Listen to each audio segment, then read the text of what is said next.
far as today's topic, we have legislative updates and addressing burnout among school nurses. So we will start with the legislative updates. Yep. Okay, well, we have 8 pieces of legislation that we're going to talk about today.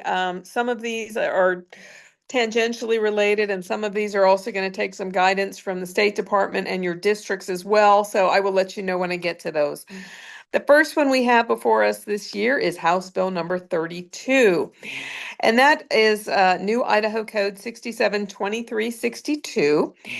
And what that statute does is it indicates that neither the state nor any political subdivision, and a school district is considered a political subdivision under the statute, may mandate that an individual in the state must use a medical face mask, face shield, or other face covering for the purpose of preventing or slowing the spread of contagious or infectious disease.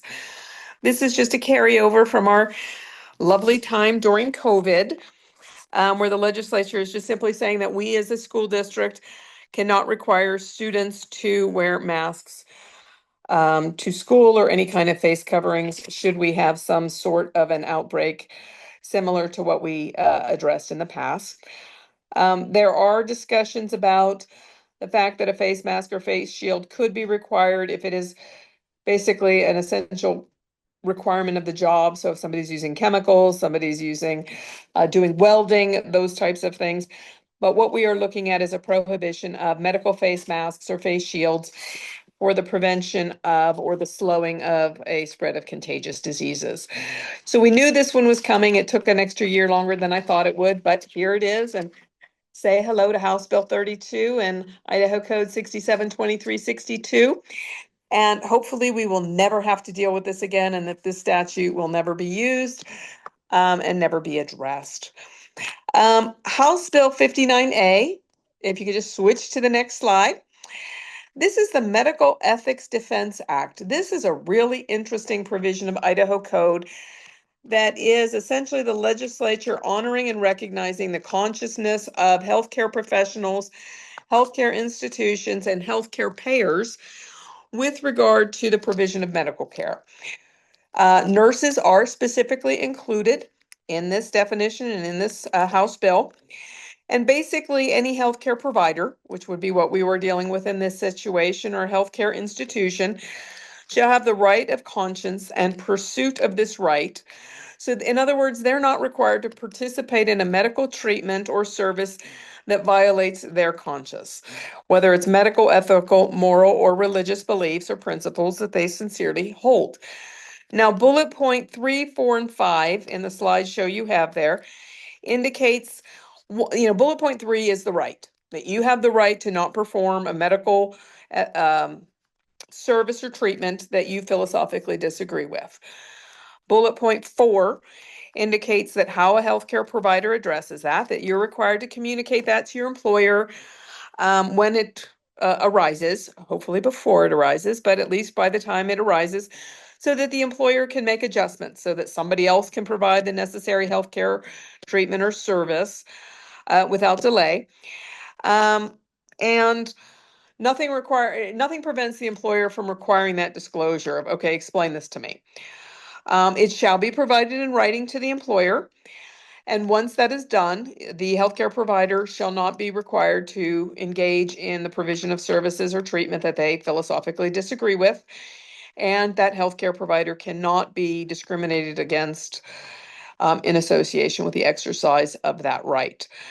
Additionally, the last bullet point that is on my slide there does address the fact that a healthcare provider cannot be civilly, criminally, or administratively liable for exercising their right of conscience in following this section. So as long as you dot your I's and cross your T's about your reporting, your timely reporting, doing it in writing, you are therefore then exempt from exercising that right. And the institution that you work for likewise can be exempt for the fact that you are not you are not providing that treatment or healthcare that you philosophically disagree with. It's an interesting provision. Primarily during the discussion leading up to it and beyond, it related to primarily abortion provision, which obviously in the school setting we're never going to deal with. But there could be situations where we have different issues. I mean, we do not administer vaccines. That could be something that somebody would have an objection to. Different types of care or treatment based upon one's religious exercise or philosophical viewpoint. So our third of our 8 is House Bill 239A. And you will notice a lot of these bills have an A at the end. What that means is there were various drafts, various provisions. A typically indicates that there was an engrossment. So there were 2 different bills that were being championed through the legislature that both impacted upon something, and then they end up putting it together. So House Bill 39A, I actually have a few slides on. This amends the manner in which school districts will be treating sex education. Sex education is outlined in Idaho Code 1611. And I do know that sometimes nurses get put into the situation where you are helping to address that in instruction and health. What the legislature has done is that's 33-1611 just talked about sex education as a big, broad nebulous with no definition. It also addressed that a parent could opt their child out and that a school district would have to provide alternative educational activities. We now have Idaho Code 33-1609, which distinguishes human sexuality from general sex education. General sex education is defined as well, and quite frankly, it is limited to anatomy and the general nature of reproduction. It is very tight. And the definition of human sexuality, which is on the slide before you, and yes, I had to read this out loud on a camera being recorded at a public meeting recently, and I about died. But they've defined human sexuality to mean sexual conduct, sexual pleasure, sexual intimacy, sexual abuse, sexual violence, eroticism, pornography, deviant sexual behavior, sexual attraction, orientation, identity, any form of gender identity, gender ideology, or gender conversion. So that is no longer sex ed. That is human sexuality. So they're splitting it out into 2 different things. I recognize that that is going to have some changes in the manner in which your individual school districts will be teaching sex education and what they will be including and not including. I also recognize that this is going to cause the State Board of Education to have to rewrite the health standards. So if you go to the next slide, where it takes this definition, and in Idaho Code 33-1611A talks about permission being required. So general sex ed is an opt-out. Education that addresses anything regarding human sexuality. So if you're going to talk about sexual violence, sexual abuse, so if we're talking about rape, if we are talking about sexual attraction or orientation, it is now an opt-in. So it's going to be 2 different pathways, an opt-in versus an opt-out. So prior to engaging in any instruction on that lovely definition that I gave you, 2 weeks before the instruction occurs, a written parental permission slip has to go out to the family with a general description of what the instruction is going to be about. At that point, the parents have a right to review the materials that will be used, and that permission slip must be returned to the district within 1 week of the instruction. If it is not returned within that 1 week, the student will not participate. Realistically, I think if you get it on day 3, day 4, whatever beforehand, you can allow the student to participate because there's a provision that if we have an oops and we screw up, a parent can retroactively consent. But it is kind of a weird anomaly in the statute that indicates that permission has to be received 1 week in advance. It's another weird anomaly that permission has to go to the school board, who does not collect permission slips, but whatever. But make sure that whatever materials that you are going to use for human sexuality, and truly the main areas are probably going to be things associated with sexual violence, sexual abuse. I know a lot of counselors do good touching and bad touching. I know a lot of nurses do good touching and bad touching. That would be covered. because it is sexual abuse for a bad touching. So that is going to require pre-advanced parental permission with a description of the training, and you are going to have to allow the parents to have access to that information. The other thing that is required in this new law is that every school board must adopt a policy to investigate violations. So if we do not follow the permission slip, the information, provision of information to the parents, they can complain to the board. The board has to conduct an investigation pursuant to their policy. And the statute does talk about violations after the investigation. Those individuals may be subject to discipline. So they are definitely looking at those types of things. If we violate it, if the parents are not happy, they can sue. It does have a monetary damages and other relief provision in it. So this is one of those ones that districts are going to have to work on, and they're going to have to give you some guidance because they're going to have to re-examine their sex ed curriculum. Counselors and nurses are going to have to re-examine any teaching that they do associated with sex ed, human sexuality as defined, and make sure that we are walking down the appropriate pathway. I do know a lot of districts are literally looking at these standards required by the state board, and that is all that is going to occur. I don't necessarily disagree with those of you who might believe that that's not in the student's best interest, but that is where we are, having gone from an entire opt-out process with regard to anything associated with sexual education to now an opt-out for part and an opt-in for part. The next one is House Bill 290. This was an interesting bill in that it's part of a trend that we're seeing at the Idaho legislature, where various administrative agencies used to make rules on how things would happen. So, for example, the state board would make curriculum and standards determinations for healthcare. With regard to immunizations, the Department of Health and Welfare used to have standards that would be required. The legislature has been taking those powers and putting them actually into legislation. So they have made House Bill 394801, where they essentially took required school immunizations previously identified by the Department of Health and Welfare and put it into statute. So now the Department of Health and Welfare will not be the entity that is defining what is a required immunization for school. It will actually be the Idaho legislature who will be defining that.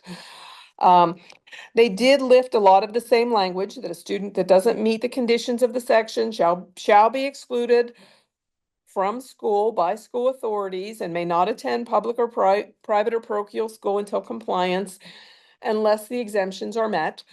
In all honesty, I don't know that many school districts who truly exempt the kids, but that is what the statute says. The exemptions are those that we have dealt with in the past, with regard to a physician statement that the student cannot be immunized, or a parent signed statement that they object on religious grounds or other grounds, or the adult student, one who's either been emancipated or over the age of 18, likewise providing that information. The statute also now details the reporting requirements, that on November 1st of each year, a report is to be submitted that identifies all of the items that I have put in there. It's not that different from what you've had to do in the past. You do have a requirement, however, now in statute that school officials shall describe the exemptions provided for in Idaho code and provide the citation to Idaho code. So when you're telling a family about exemptions, you need to cite Idaho code 39-4801 in any communications that you have regarding immunizations. So if you send out a notice as a school district to parents, this is the required immunizations, you have to cite this provision of Idaho code with regard to the exemptions. Kind of an odd thing that they've done, but they are definitely pulling in some of those powers that governmental agencies had previously. Now, the last three are definitely shorter and less complicated. House Bill 327 is new Idaho Code 541421, and it's about the delegation of authority. I actually really like this in a school setting. But a nurse who obviously has appropriate education, training, and experience and is licensed may delegate to a non-nurse tasks that do not involve the exercise of independent clinical judgment, as long as the nurse responsible for delegating still maintains proper supervision and is satisfied that the person they've delegated to is adequately trained. In small schools, this really is a fantastic thing. I can't tell you, having done this for 35 years all over the state, how many small schools where we have one nurse, half a nurse, whatever, working with the entire district.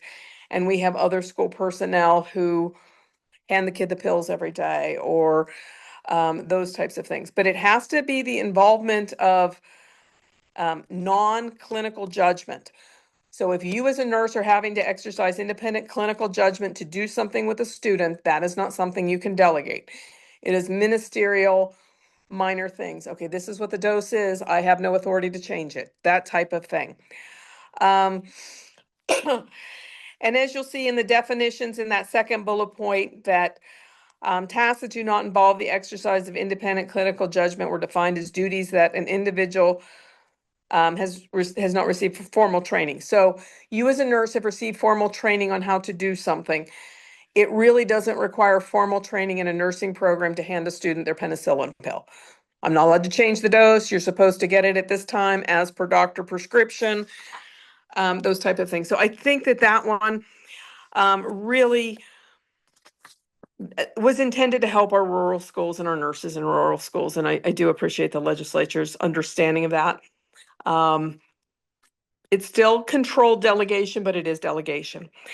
House Bill 352 relates to sex ed, sexual identity, sexual orientation, and so does Senate Bill 1046A, which is the next one right after it. So now we have sex ed that is opt out. We have human sexuality that is opt in.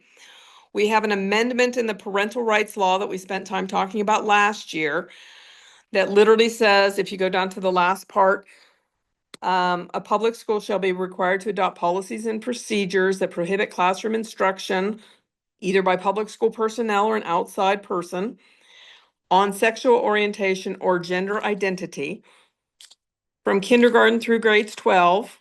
And then there's this funky, or in a manner that is not age appropriate or developmentally appropriate for students in accordance with state standards. So first it's telling you can't do it at all. And then it's saying it has to be age or developmentally appropriate.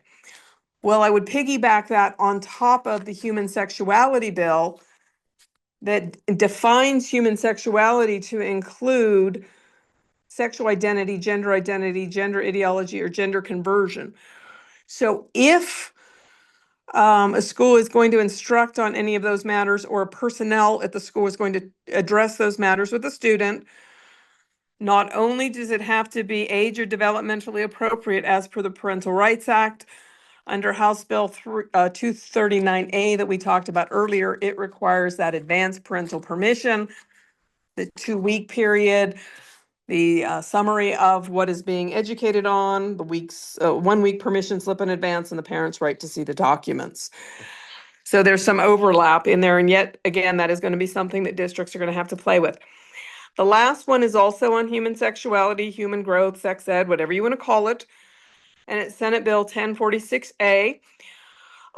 This is a new Idaho Code 331637. I forgot the 33, sorry guys. That beginning with the upcoming school year, districts serving students in grades 5 through 12 shall instruct on human growth and development, and that such shall include, and there's 2 lines there. One is a high definition ultrasound video of at least 3 minutes of duration, showing the development of the brain, heart, sex organs, and other vital organs in early fetal development. And 2, a high quality computer generated rendering of the fertilization in every step of human development from pregnancy until birth. It is to be included in every class that describes or provides instruction concerning human biology, contraception, sexually transmitted diseases, and or sexual transmitted infections, which used to be part of the definition of sex education, but no longer is. So that is also, that's the last one.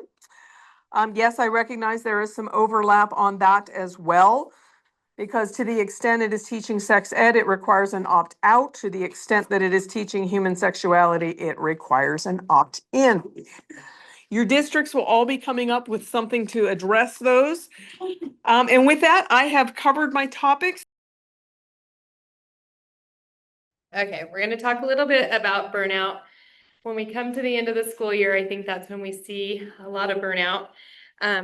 You all know what it is, and I think as nurses, we tend to not recognize it in ourselves. We can point it out to everybody else that we deal with, like the teachers, the administration, my school nurses, or my school secretary is the one I pointed it out to today, but I don't think we sit back and think about ourselves. And sometimes we are faced with a lot, and we're not real well supported sometimes in our school districts, especially those out in the rural areas. And so we'll talk a little bit about those unique challenges, and then what the consequence to us is when we don't recognize it and we don't do some self-care, and then some things that we could do for prevention, and then how to promote a healthy work environment. And then if we have time, we're going to do some guided imagery tonight. So we'll see who's there.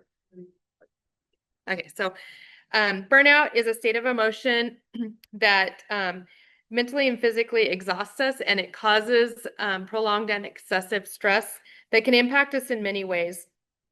And I think it's important that we understand that the symptoms can be very different depending on what's causing our burnout. So it may be exhausting and we feel the fatigue, and we might be a little short with the people around us or our children. I find it's usually the people that we love most that we kind of take it out on. We might hold it together during our work day, and then we get home and Jose gets to hear me yell at him, right?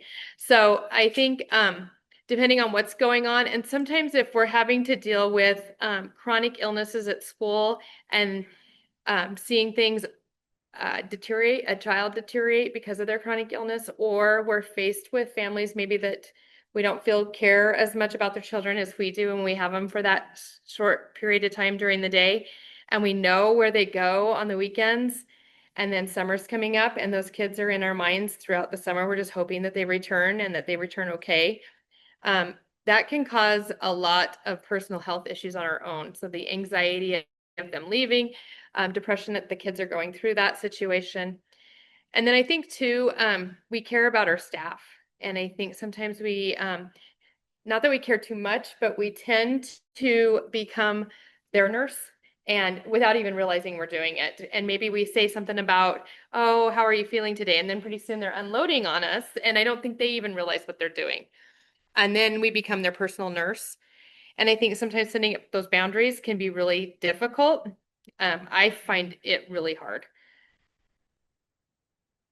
And so we've talked a little bit about what can cause that. So high workloads, I very rarely get a lunch.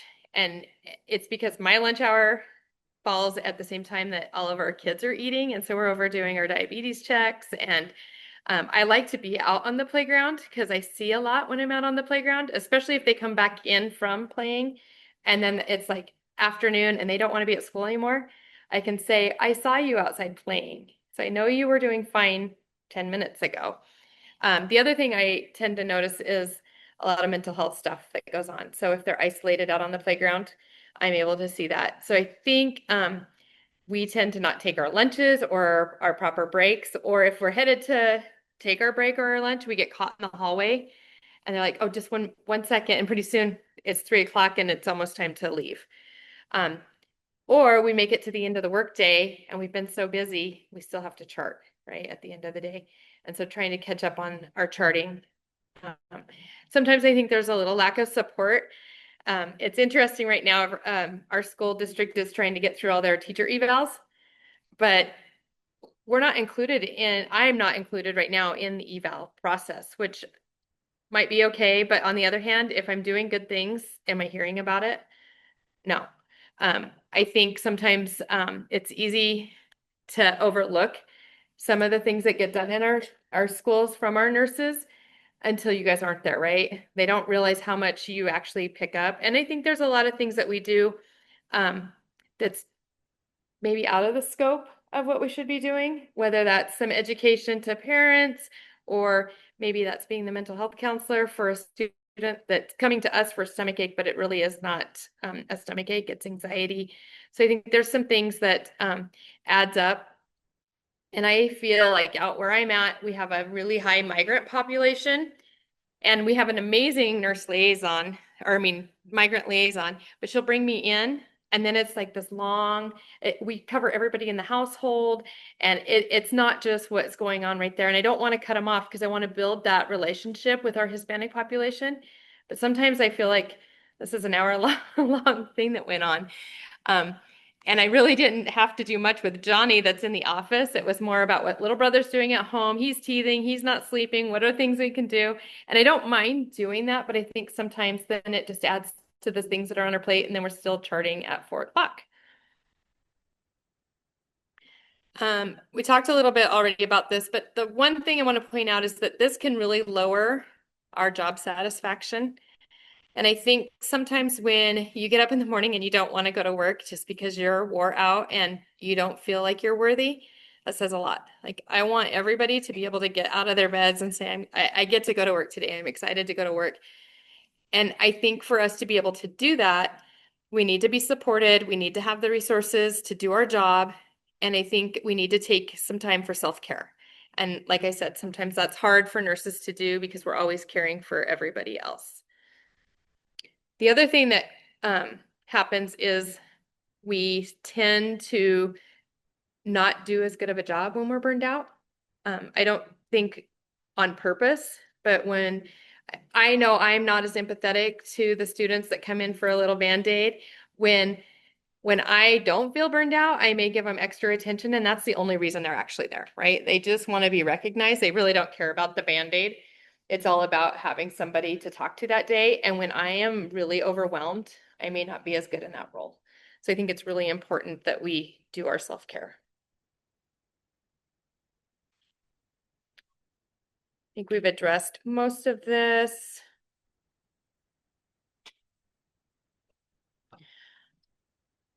I think it's important that we have a lot on our plates, but I think there are things that we could put on our plates to change the work environment that we're in that then later would benefit us. And some of the things that we've implemented out in Marsing, and I will say I'm super fortunate because my administration is super, they let me do a lot, probably more than they probably should, I guess. But we are able during their lunch hours, the teachers can come in and we do some like box breathing techniques, and he allows me to go in and do some guided imagery when especially if we've had some things go on in the school. So we've had we had a new kid start school and had a seizure, and we didn't know, family didn't know she had seizures. That was super hectic week for our teacher that was there, for the students who were in that classroom. And we ended up having to do some care for our teachers. I mean, one of our teachers didn't want to come back because it scared her so bad. She'd never witnessed a seizure. She didn't know how to respond. And I think she felt very helpless. And so having us all come together and do things was really beneficial. Building that network and talking about it, because we had other teachers that had students that had seizures. And so they were able to kind of connect. We were able to share what, I did some education on what to do. And I think the biggest thing that came out of that is that the camaraderie between all of our staff, not just our teachers, not just the nurse, not just the administration, but our paras were included. We have several of our parents that come in and volunteer weekly, like they're there every Monday in that classroom. They were invited to come in. And I think more than anything, just the connection and being able to sit down and visit after we did the debriefing was the most beneficial part of that whole thing. Another thing that we've started to do is if we have something to celebrate, so like we're getting ready to leave school and we have 2 of our teachers are going to get married over the summer. And we don't want to put extra cost on everybody by having this bridal shower. So what we did is everybody's supposed to bring a recipe. We supplied the recipe card. It's no cost to any of our staff. They just write down their favorite recipe, and we are all going to come together, and we bought a book to put all the recipes in. So it didn't cost anything, but we're all going to come together, going to have some cookies and punch. And more than anything, it's just a way of getting together and kind of celebrating. So I think there are things that we can do that aren't costly to the school districts or to the people involved, but also serve as a second purpose. So we talk about what that can do to us. Having anxiety and depression and trying to get past that, some of the things that can happen is it can lead to substance use, could go down a really dark path, and impact our overall well-being. We know that mental health really leads to comorbidities overall with physical health. And so being able to recognize that we are being affected by what's going on, by our workload, by the stress that we have, and then being able to speak out and tell our administration or whoever is above you what your needs are. And I know that's sometimes hard because we always care for other people, but being able to jot down, what do I need? Like next year for my school to be a good nurse, do I need to schedule a 30-minute lunch hour? And I am not to be contacted, even if I'm in the hallway between whatever times. And that's already carved out for next year. And then I'm protecting myself. I've put up some good boundaries. They know ahead of time. And so I think there are things that we can do moving forward for next year. The other things that maybe making your wish list, things that you would like to have, because I know out in Marsing, a lot of our stuff is outdated. Our equipment's really outdated. So I have my wish list. So if we get some extra grant funding, if somebody says, I've got money to spend, is there something in the school district that we could spend it on? I know exactly what I want. It's not like I have to go back and think about it. I have my list that would benefit me, make my job easier. So if over the summer you guys can do that, I encourage you to do that.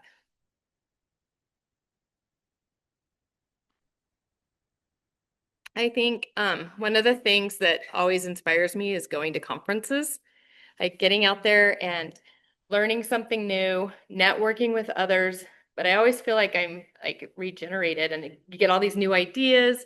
And I encourage you and challenge you maybe to attend like Snowy or to get into NASN and go to the conference, or maybe you would like to go to a yoga event or something that would serve you.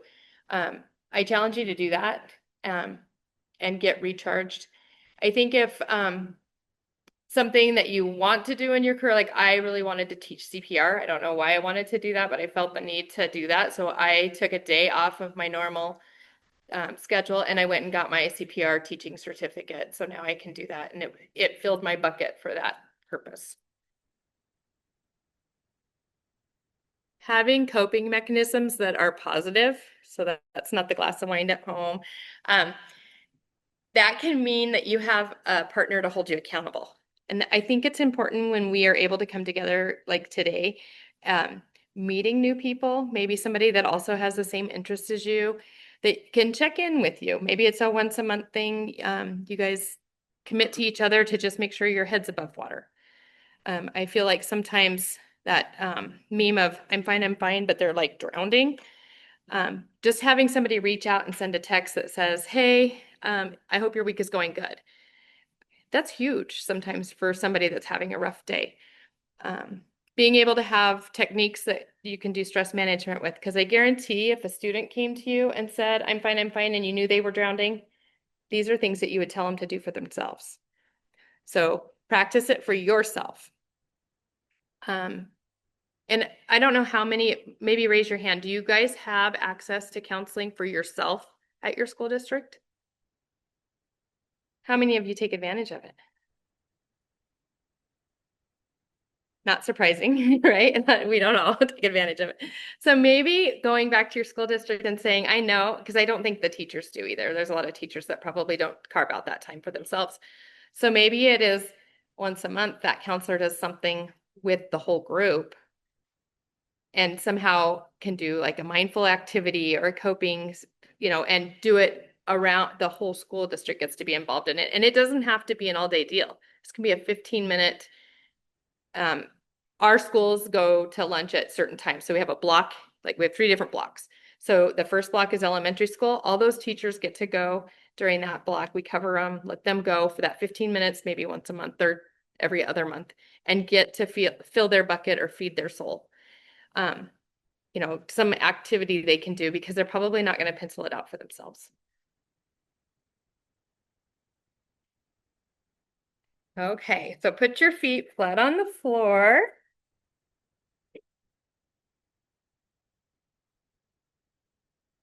And I want you to sit comfortably and close your eyes if you wish to. And if you don't close your eyes, go ahead and just gaze downward. I want you to take a few slow, deep breaths.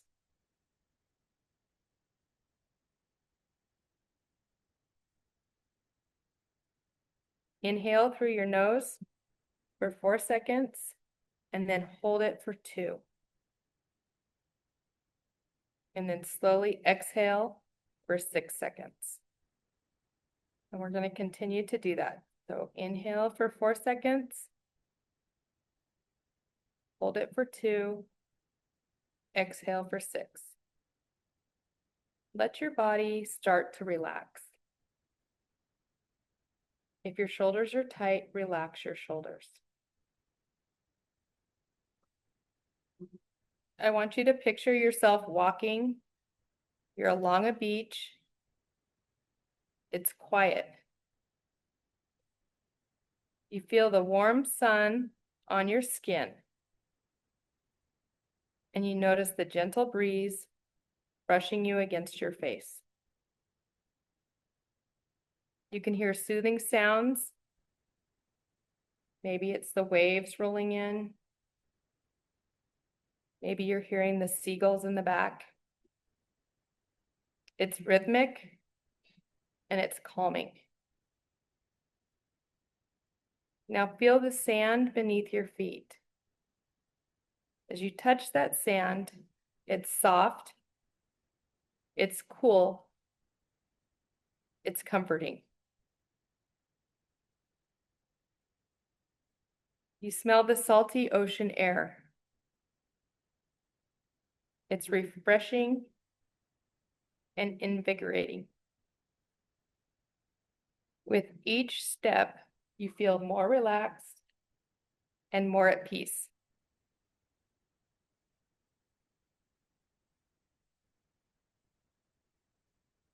Visualize the sparkling ocean. It's a clear blue sky. Maybe you even see the seagulls flying. You might see a kite being flown in the distance. Focus on the calming sound of the waves. Feel the warmth of the sun, the coolness of the water, and the soft sand beneath your feet. Take in a couple of deep breaths. Breathe in the salty, fresh ocean air.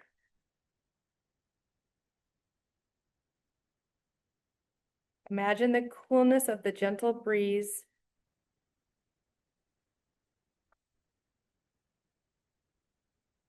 Continue to breathe slow. Imagine the tension melting away with every breath. You feel lighter and more relaxed. When you're ready, slowly bring your attention back to your surroundings. Wiggle your fingers, wiggle your toes. Take a deep breath. You can open your eyes.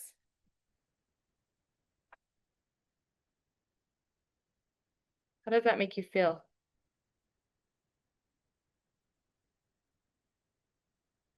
little less tense. That took us 5 minutes, right?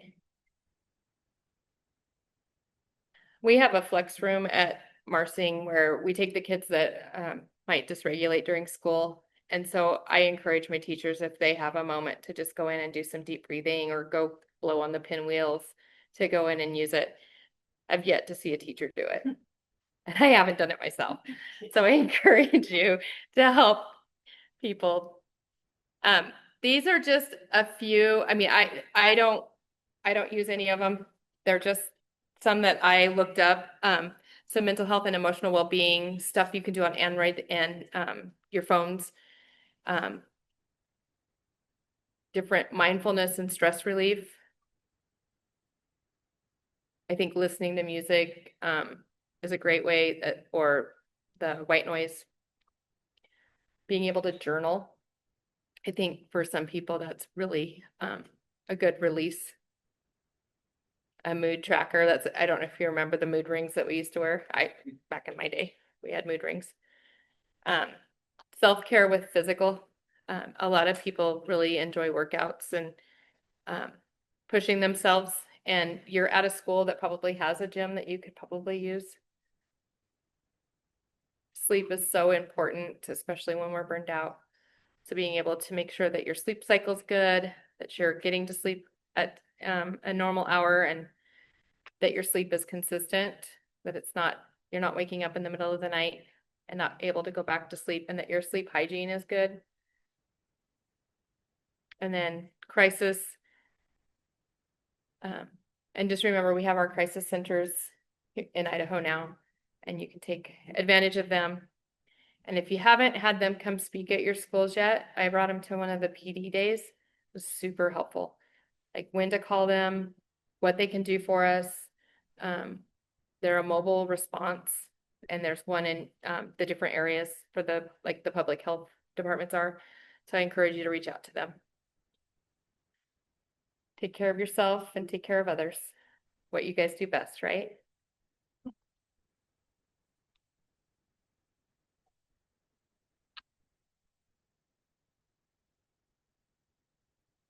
Thank you, Cindy. There was a comment in the chat saying thank you. This is such an important topic, so I think we can all agree on that.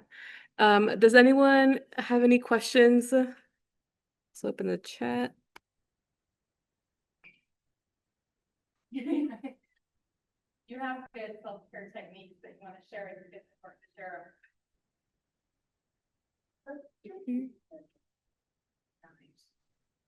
I'm seeing questions in the chat.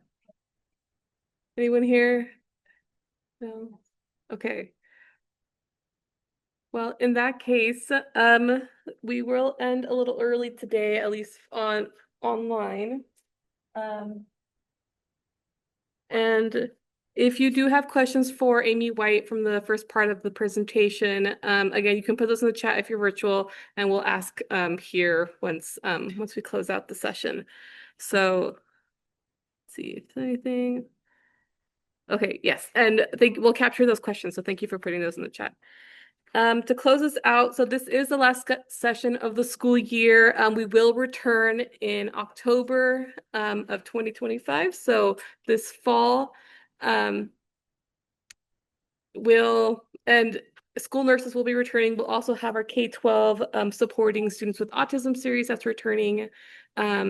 Those are the two that are returning. Then we'll have a couple of new ones. So if you're interested, keep an eye out closer to the start of the school year, and you'll have that information for next year. So thank you all for joining, and hopefully I do get to see you in the fall and spring of 2025. Okay, thank you all. Let me just close out the online session here. Bye, everyone.